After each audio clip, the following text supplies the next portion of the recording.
Hello! Maglinis ulit tayo ng shower room. So, sa mga nagtatanong kung anong ginamit ko dun sa video na 60,000 views na, salamat po sa mga nanood. Ito po yung ginamit ko. Kitchen high top. So, makikita nyo dyan, ayan, safe naman siya kahit sa milk bottles, sa mga utensils. Safe naman siya gamitin. Meron lang siyang warm water dyan. Half cup lang, pwede na. Pero ayan, gusto ko medyo mas marami. Dishwashing liquid ko. Anong gamit nyo? Ako, Joy. Kayo, bahala kung gano'n.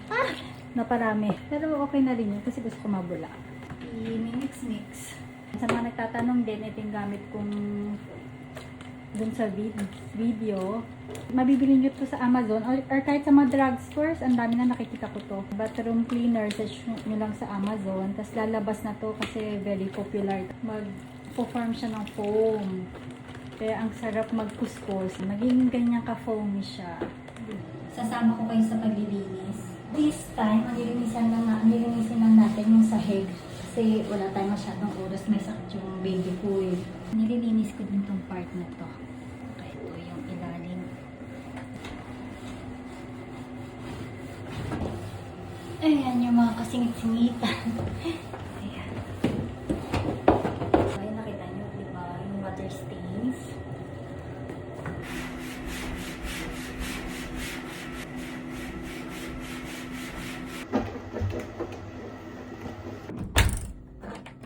We are back after an hour.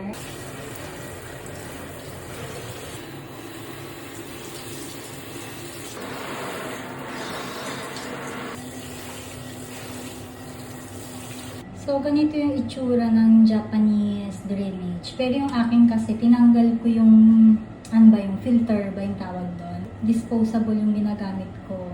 Drainage na may filter na siya. Ayan, filter net. Kahit siguro 1 week mo paabutin na hindi siya linisin. Ganyan pa rin siya. Hindi siya madumi, di ba? Kasi diretso na siya dito sa may filter net. So, ayun. Hindi ako nahirapan maglinis. Konting kuskus mo lang. Ganyan. Tapos, okay na. Lagay mo lang po. Bagong net. Meron dito sa Syria. Ayun lang.